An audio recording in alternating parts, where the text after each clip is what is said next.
Dieu voudrait qu'au sortir d'ici, qu'il y ait un bouleversement radical dans nos vies. Qu'il y ait une nouvelle façon de vivre. Que nous adoptions une nouvelle culture. Que nous adoptions autre chose que notre vie passée.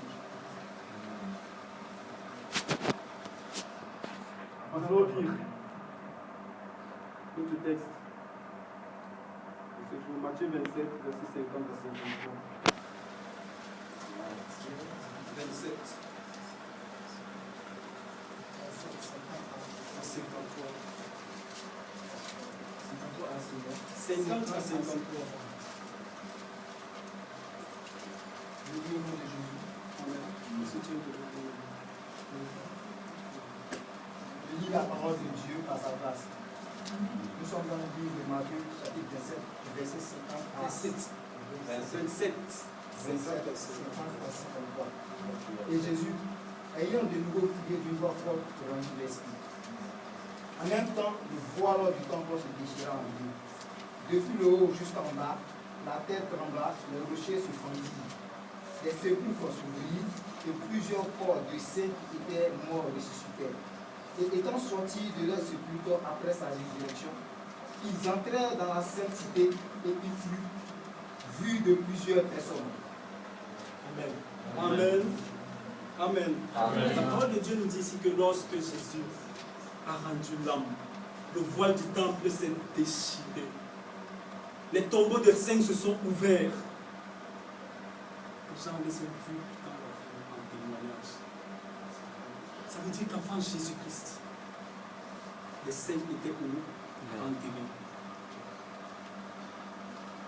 Est-ce que quelqu'un est connecté sur le terrain? Amen. Avant Jésus-Christ, les saints étaient où? Enterrés. Les saints étaient en prison. Amen. Amen. Avant Jésus-Christ, les saints étaient tous emprisonnés par l'ennemi, par Satan. Satan les tenait parce qu'il avait en main la clé du séjour des morts. Il pouvait faire de nos vies ce qu'il voulait.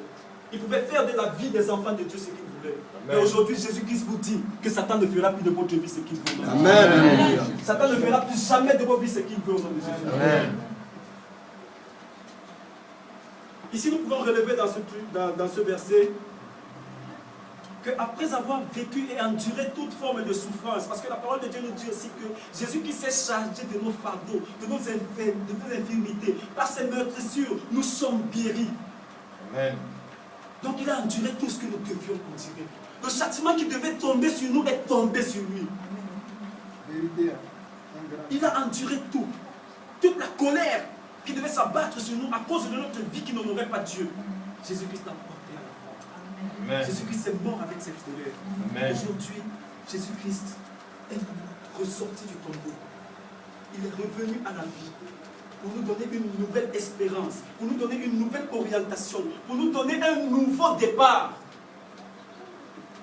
Parce que nous avions vécu dans l'ombre de la vallée de la mort étant emprisonnés. Amen. Nous allons lire dans le livre de Jean 19, verset 30.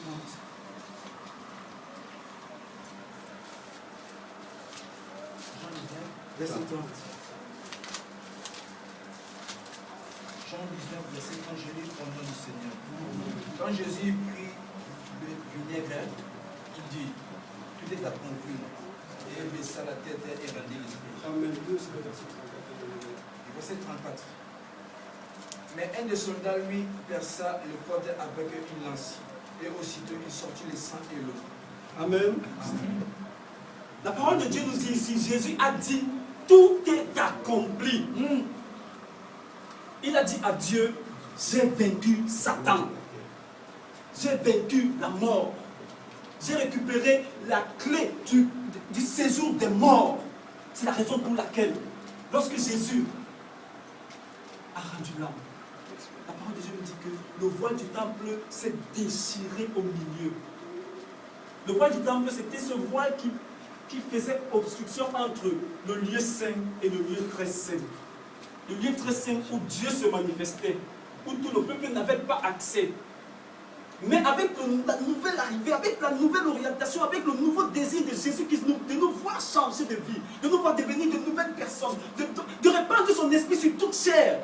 Ce voile s'est déchiré pour que nous ayons tous accès au lieu saint, au lieu très saint, pour que nous ayons accès directement à Dieu, pour que nous puissions nous-mêmes communiquer directement à Dieu, pour que notre Dieu puisse agir directement dans nos vies sans intermédiaire.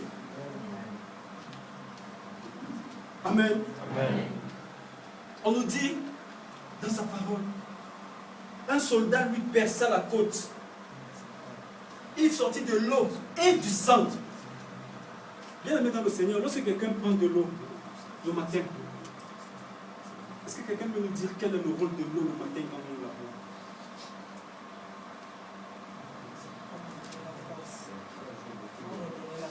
Pour nous donner la force, c'est déjà bien. Amen. Que l'Éternel te bénisse. Pour nous purifier de toutes nos souillures. L'eau a jailli de sa côte. Parce que lorsque Dieu s'est fâché au jardin d'Éden, comme il avait déjà béni l'homme, il ne pouvait plus le maudire. Mais il a béni le sol. Il a maudit le sol. Il a dit à l'homme, comme tu es tiré de ce sol, je maudis ce sol. La malédiction s'est abattue sur nous à travers le sol duquel nous sommes tirés. Tout est devenu difficile. Tout est devenu compliqué. On n'avait plus de solution. On vivait maintenant selon la volonté de Satan. Mais lorsque Jésus-Christ est venu, l'eau qui purifie, c'est une bonne chose. Mais l'eau qui a jailli de la côte de Jésus-Christ, et cette eau-là qui ramollit ce qui est dur. Alléluia. Alléluia. Amen. Il a dit cette eau a coulé pour venir apaiser nos souffrances, pour venir ramollir la terre et pour venir laver la terre de sa malédiction première. Parce que la terre avait été maudite. Il fallait que Jésus-Christ vienne mourir pour se faire malédiction, pour que la terre se fasse bénédiction. Et que nous bénéficions des fruits de la terre au nom de Jésus. Aujourd'hui, l'Éternel te dit que dorénavant, tu vas bénéficier des fruits de la terre. Amen. Tu as longtemps souffert, tu as longtemps cherché. Mais dans cette nouvelle orientation, dans ce nouveau départ, l'Éternel te dit que tu auras ce que tu recherches au nom de Jésus. Amen. On nous dit, entend à cette parole, il est dit, le sang a coulé. La parole de Dieu nous dit dans le livre de Deutéronome, le sang est celui qui transporte la vie. Dans Hébreux 9 au verset 22, il nous est dit, tout est purifié et sanctifié par le sang. Il n'y a point de pardon des péchés sans effusion de sang. Amen. Ce sang a coulé pour venir nous purifier de toutes les souillures, de tout ce que Satan avait mis en nous pendant qu'il nous contrôlait. Ce sang est venu la couler, son nom s'est versé. Aujourd'hui, nous sommes libres. Nous sommes libres. Nous sommes dignes de recevoir la puissance d'en haut. Nous sommes dignes de contempler la promesse de Dieu. Mais pourquoi est-ce que nous ne rentrons pas dans cette promesse? C'est qu'il y a un problème. Et c'est ce problème aujourd'hui que l'Éternel est venu régler. Parce que ce matin, Dieu n'est pas venu pour se balader. Dieu n'est pas venu pour s'amuser dans cette maison. Dieu est venu pour régler un problème avec Satan. Amen. Dieu est venu récupérer ce qui lui appartient entre les mains de Satan. Amen. Et ce matin, Dieu va récupérer ta vie au nom de Jésus-Christ. Amen. Amen. Non, Seigneur. Oh Seigneur Jésus-Christ. La parole de Dieu nous dit par suite, dans les versets 52 et 53, les tombeaux s'ouvrirent et tous les saints ressuscitèrent. Amen. Amen. Les saints. Dieu est saint. Tout ce qui vient de Dieu est saint. La puissance de Dieu est sainte. L'autorité de Dieu est sainte. La volonté de Dieu est sainte. La bonté de Dieu est sainte. Alléluia. Mais pourquoi nous n'en bénéficions pas?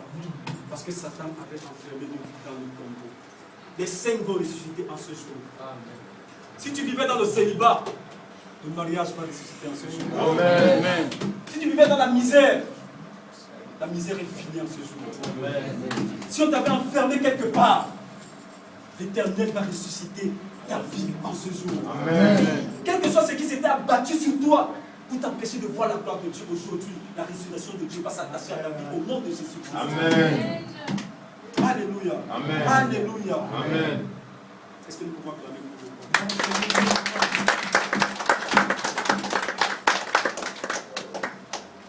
Nous allons avancer. Nous allons avancer. C'est maintenant que les problèmes commencent. Parce que Dieu est déjà passé.